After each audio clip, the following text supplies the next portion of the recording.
कि अब इलेक्ट्रिक भी आ गई और डीजल भी आया, इलेक्ट्रिक भी आया।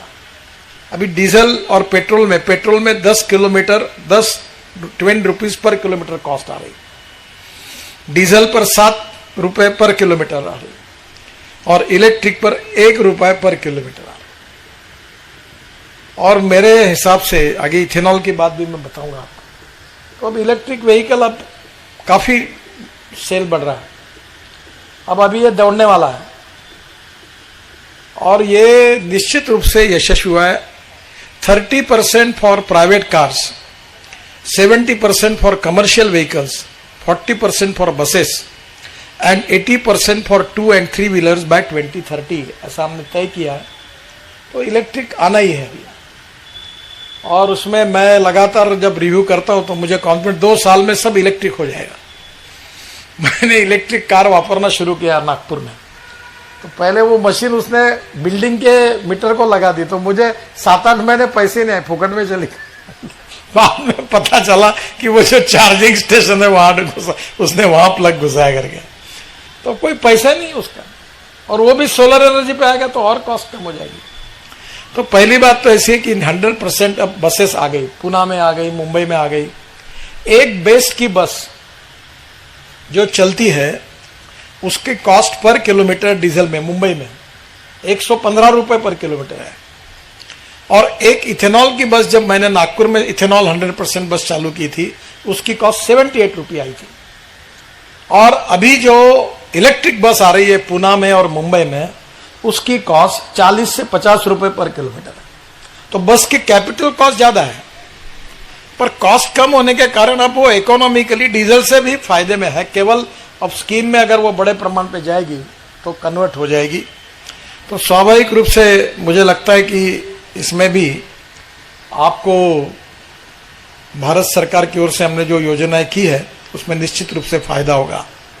जो इलेक्ट्रिक 2 व्हीलर सेल है वो 140% and electric car sale 190% compare with two Covid period के साथ बढ़ गया है। और अभी सब कंपनी आ रही है, और आज मेरे पास ये आए थे जेसीबी के चेयरमैन, और वो मुझे बता रहे थे कि मैंने उनको कहा कि जेसीबी को डीजल से बदलो, तो सीएनजी पे कन्वर्ट किया।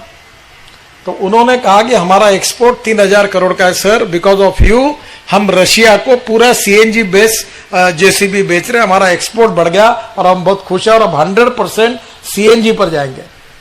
तो मैंने उनको बताया तुम सीएनजी पे जाओ तो फिर तुम दूसरा करो ना, तुम डीजल इंजन के बजाय पेट्रोल इंजन को फ्लेक्स इंजन में कन्वर्ट करके आप 100% बायो इथेनॉल पर कंस्ट्रक्शन इक्विपमेंट को लाओ।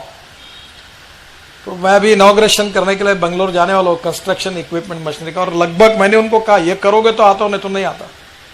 जैसे मैंने बजाज और टीवीएस वाले दोनों एमडी अच्छे हैं, उनको कहा था कि इलेक्ट्रिक स्कूटर और इथेनॉल की स्कूटर दोनों करोगे तैयार तो तुम कोई काम के लिए मेरे पास आना, नहीं तो नहीं आना। दोनों ने भी कर ली। अब इथेनॉल की बाइक भी हो गई 100%, इथेनॉल की स्कूटर भी हो गई, अब इलेक्ट्रिक की भी बाइक और स्कूटर अब आ गई उनकी दोनों की। अब पुणे में 3 इथेनॉल के पंप खुले। कल वो मुझे महाराष्ट्र के परिवहन आयुक्त आए थे ढाकने जी, और मैं अभी पुणे में जाने वाला हूं। मेरा माना पुणे में इसके बाद ऑटो रिक्शा जो होगा वो 100% बायो इथेनॉल पर ही चलेगा।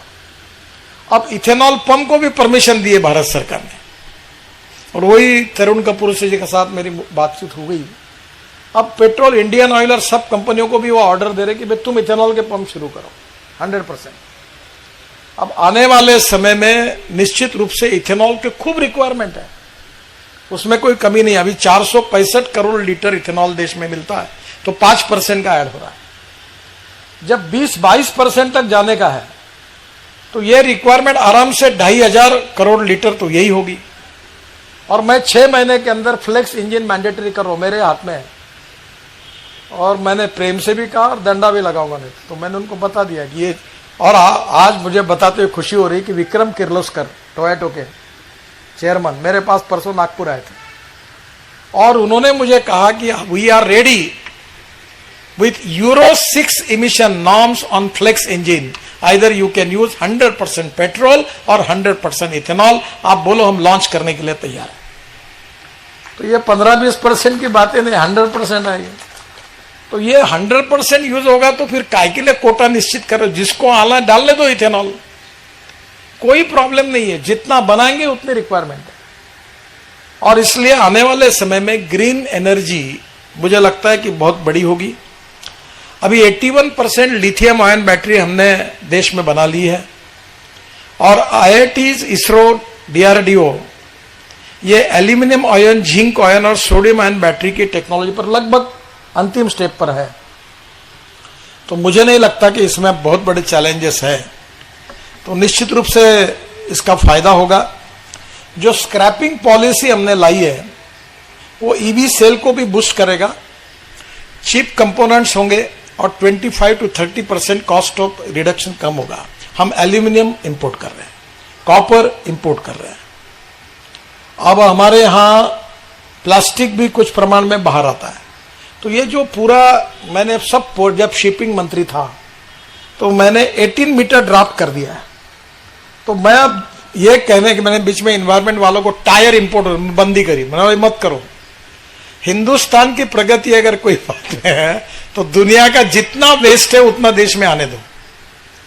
अब टायर जो है उसके पाउडर जो निकलेगी वो बिटुमिन में जाती है, तो रबराइज बिटुमिन तैयार होगा तो रोड अच्छे होंगे। जो वायर निकलेगी, अभी हमने एक नई टेक्नोलॉजी लाई है कि डिस्टेंस बिटवीन द टू ये जो पियर होते हैं ब्रिज में, वो हिंदुस्तान में 30 मीटर होता है। तो अभी हमने कोड बदल कर उसके पीछे मैं लगाऊं कि वो अब ऑस्ट्रेलिया, अपना सिंगापुर और मलेशिया में टेक्नोलॉजी आई कि उन्होंने जो ऊपर वाला बीम है वो प्रीकास्ट किया, उसमें स्टील फाइबर यूज किया। तो स्टील फाइबर यूज करने के कारण now distance between two pier ये 30 मीटर के बजाय 120 मीटर तक जा सकता है। यानी ये मेट्रो वगैरह की कॉस्ट जो है ये 40% कम हो सकती है, हमारे ब्रिज की कॉस्ट 40% कम हो सकती है। और वो जो बीम प्रीकास्ट हो रहा है उसमें जो वायर निकलती है टायर की, उसका वेस्ट निकाल कर स्टील फाइबर डाल देंगे तो वो, वैसे भी स्टील वाले बहुत रेट बढ़ा रहे हैं, तो ये टायर का स्टील निकलेगा दुनिया का वेस्ट, और वो डाल के उसमें डाल देंगे तो वो दोनों भी काम हो जाएगा। स्टील की डिमांड भी इंडिया में कम हो जाएगी ताकि ये लोग जमीन पर आ जाए, स्टील और सीमेंट वाले, और कम से कम इसका यूज भी हो जाएगा। तो आने वाले समय में निश्चित रूप से हम जो टेक्नोलॉजी ला रहे हैं उसका उपयोग होगा। तो मुझे नहीं लगता कि ये कार स्क्रैपिंग के कारण काफी अच्छा फायदा होगा। जो import of rare earth metals such as NdF magnet, ये कार स्क्रैपिंग के अंदर ऑलरेडी मिलता है, तो इसका भी इंपोर्ट हमारा भी चाइना से आ रहा कम होगा। और जो PLI स्कीम है 18,100 करोड़ फॉर 5 years जो सैंक्शन की है वो एडवांस केमिस्ट्री सेल के लिए है। तो इसके कारण ये निश्चित रूप से बदल जाएगा, जो सरकार ने बहुत अच्छा काम किया है। और 57,000 crore for automobiles and auto components manufacturing के लिए PLI स्कीम है। अब ये इंडस्ट्री का वॉल्यूम 7.5 लाख करोड़ का है। और मेरा पूरा, मैं जब इसका मंत्री हूं तो मैं बिल्कुल पीछे लगा हूं कि 5 साल के अंदर हमारी ऑटोमोबाइल इंडस्ट्री होगी 15 लाख करोड़ की, और हम हिंदुस्तान ये वर्ल्ड में ऑल एक्सपोर्ट करने वाली पहली कंट्री होगी, जिसमें हमारी मर्सिडीज है, BMW है, टोयोटो, होंडा, सब अपने आए। और यहाँ के सब जगह पर अब वर्ल्ड में यहाँ से एक्सपोर्ट शुरू हो जाएगा। और सबसे ज्यादा रोजगार देने वाली इंडस्ट्री ऑटोमोबाइल इंडस्ट्री है, सबसे ज्यादा स्टेट गवर्नमेंट और सेंट्रल गवर्नमेंट को टैक्स देने वाली ऑटोमोबाइल इंडस्ट्री है। तो हमारे ग्रोथ रेट में उसका इंपॉर्टेंट है, तो बहुत बड़ा फायदा होगा। और इसके साथ बहुत सी बातों में एक बात मैं चौधरी साहब को कहूंगा कि ग्रीन हाइड्रोजन में ये वेस्ट टू वेल्थ के आधार पर ये जो municipal solid waste and liquid waste management है, इसके साथ इसको जोड़िए। इंडियन ऑयल के साथ मैंने एक वाटर रिसोर्सेस मिनिस्टर के रूप में इंडियन ऑयल के साथ ये मथुरा में हमने एक प्रोजेक्ट किया है। वो इंडियन ऑयल की रिफाइनरी को जो पानी लगता था तो 80 mld स्लज मथुरा की वो लेकर एक हमने हाइब्रिड एन्यूटी में रोड बनाते, तो हमने हाइब्रिड एन्यूटी में ये प्रोजेक्ट बनाया। 40% from the government and 60% from the entrepreneur. तो त्रिवेणी इंजीनियरिंग ने वो प्रोजेक्ट लगभग मुझे लगता पूरा हुआ होगा, अभी पूरा हुआ कि होने का है। हो गया, तो वो प्रोजेक्ट में 60% उन्होंने लाया और इंडियन ऑयल अब उससे पानी ले रही, तो 20 करोड़ उसको दे रही है, तो प्रोजेक्ट वायबल हो गया। तो 80 MLT स्लज का निकाल लग गया।